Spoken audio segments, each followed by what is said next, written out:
Radio Isok FM, Radio Burundi Discovery Channel. Merci d'être avec nous, chers auditeurs et auditrices de la radio Isok FM. Bienvenue à cette édition en langue française. Tout d'abord, le sommaire. Le ministère de la fonction publique, du travail et de l'emploi exhorte les représentants des organisations syndicales à collecter toutes les préoccupations des fonctionnaires membres de ces organisations syndicales afin que l'évaluation de la politique salariale se passe dans les meilleures conditions. Vous allez les suivre.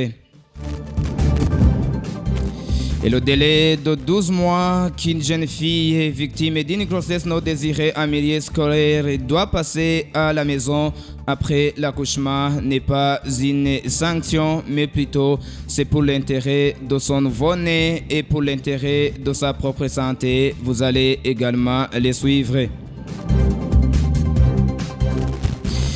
Et le projet Gradil, qui consiste à la gestion des risques agricoles et le développement inclusif à la résilience, va contribuer au stockage de la production du maïs et du riz.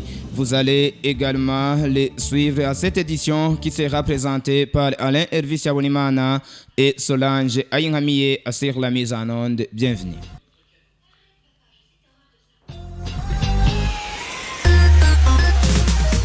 Papa, maman, écoutez, c'est la radio Isoko FM. Écoute, tu vas adorer. Bienvenue encore une fois. Le ministère de la fonction publique, du travail et de l'emploi exhorte les responsables des organisations syndicales à collecter toutes les préoccupations des fonctionnaires membres de ces organisations afin que l'évaluation de la politique salariale se passe dans les meilleures conditions. L'a dit ce jeudi par le ministre et à la fonction publique dans ses attributions après la réunion organisée par le ministère de la fonction publique à l'endroit des organisations syndicales. Véniste Muyabaga rappelle que chaque fonctionnaire doit travailler pour que le Burundi atteigne sa vision. Véniste Muyabaga, il est le ministre de la fonction publique. Nous avons tenu une réunion à l'endroit des représentants des organisations syndicales. Il était question de 2 points. Le premier point, c'était juste de s'enquérir de la situation des fonctionnaires à la veille de la célébration de la journée du travail. Ils ont transmis les grandes préoccupations des fonctionnaires et nous avons eu un temps suffisant pour échanger sur les solutions à apporter à chaque situation qui se présente au niveau des différents secteurs du travail. Également, c'était question de leur annoncer le programme de l'évaluation de la mise en application de la politique salariale qui est en train d'être faite. Parce que, comme vous le savez, la mise en œuvre de la politique salariale, il s'est observé beaucoup de préoccupations et nous avons eu le temps d'avoir les réclamations nécessaires et avons effectivement répondu à ces réclamations. Aujourd'hui, alors, il est question de procéder à l'évaluation de la mise en application de cette politique salariale pour voir si effectivement la politique salariale a été mise en application convenablement, mais aussi voir si effectivement la politique salariale est venue répondre aux préoccupations des fonctionnaires. C'est ensemble avec ces représentants des fonctionnaires au niveau syndical, avec les représentants des différents ministères sectoriels, que cette évaluation sera opérée. Et donc, c'était une façon de les inviter à collecter toutes les préoccupations des fonctionnaires qui représentent, afin que cette évaluation se passe dans les meilleures conditions et puisse trouver des solutions aux différentes observations que les fonctionnaires ont eues vis-à-vis de la mise en application de cette politique salariale. Nous avons un grand espoir que toutes les préoccupations des fonctionnaires seront mises à la table des évaluateurs pour que effectivement le produit, le résultat de cette évaluation vienne à la satisfaction de tous les fonctionnaires en attente d'être bien servis par les services publics.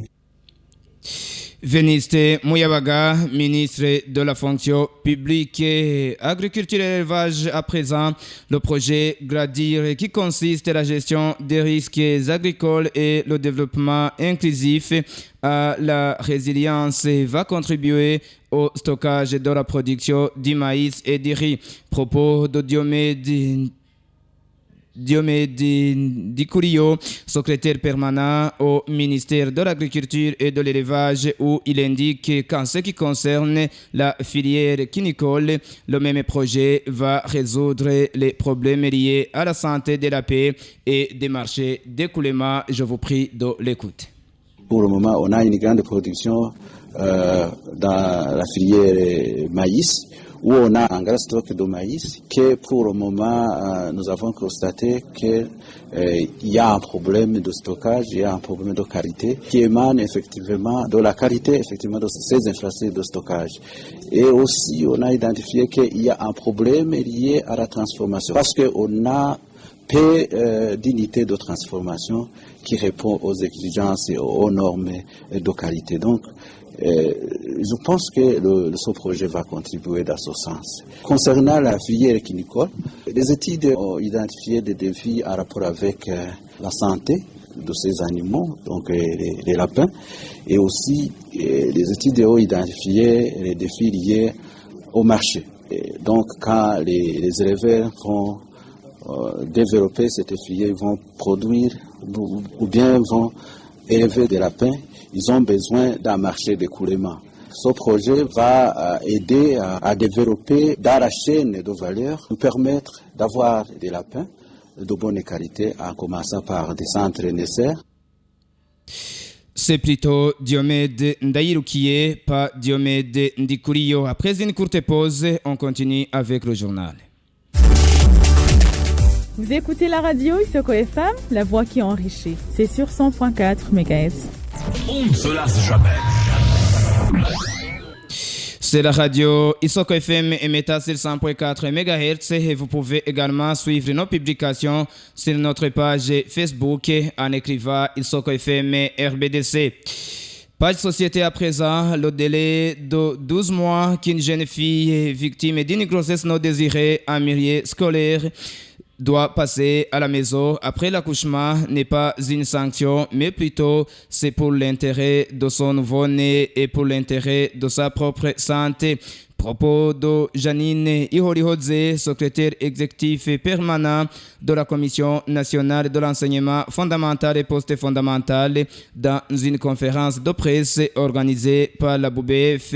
Janine Ihorihodze indique que ces filles font face à des problèmes comme la stigmatisation faite par les camarades quand elles réintègrent le même établissement. Je vous prie de l'écoute.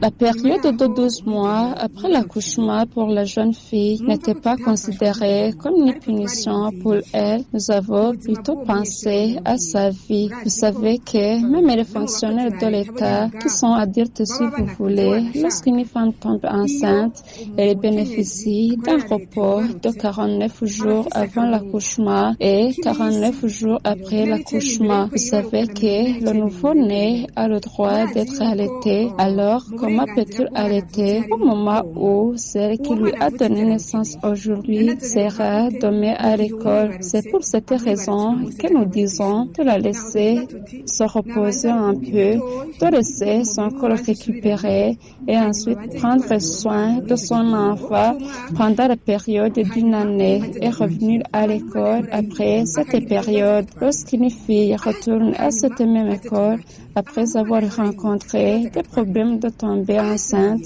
elle peut rencontrer d'autres problèmes d'être pointée du doigt par les autres élèves, les enseignants et l'entourage, ce qui aggrave sa situation. Mais nous disons qu'elle irait probablement dans une autre école où elle n'est pas familière et se retrouverait nouvelle que les autres.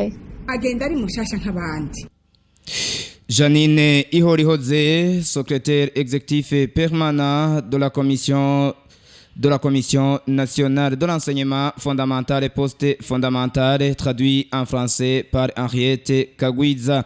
Actualité internationale pour clore cette édition, le gouvernement du Rwanda annonce le décès de son porte-parole adjoint ce vendredi, Alain Mukurarinda, suite à une crise cardiaque. Et à Libye, il annonce ce mercredi la fermeture des bureaux d'une dizaine des organisations non gouvernementales internationales accusées d'activités hostiles. Parmi les ONG ciblées figurent Médecins sans frontières et l'Agence des Nations Unies pour les réfugiés.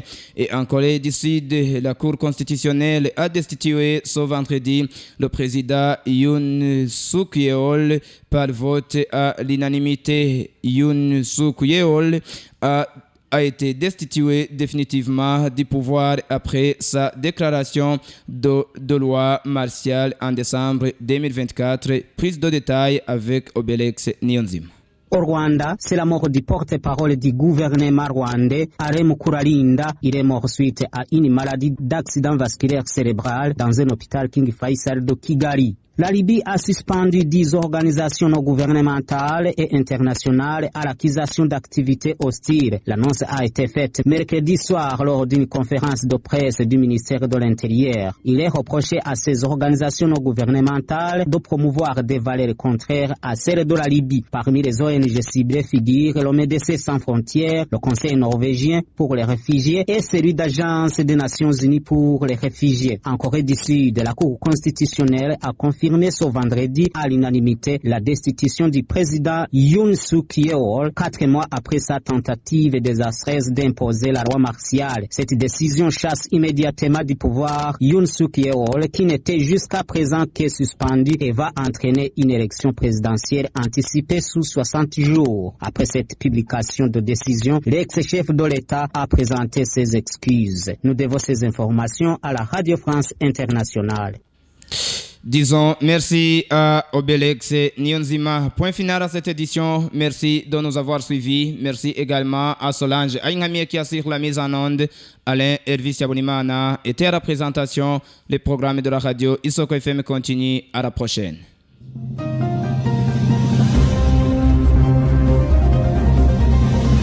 Radio Isoko FM, Radio Burundi Discovery Channel.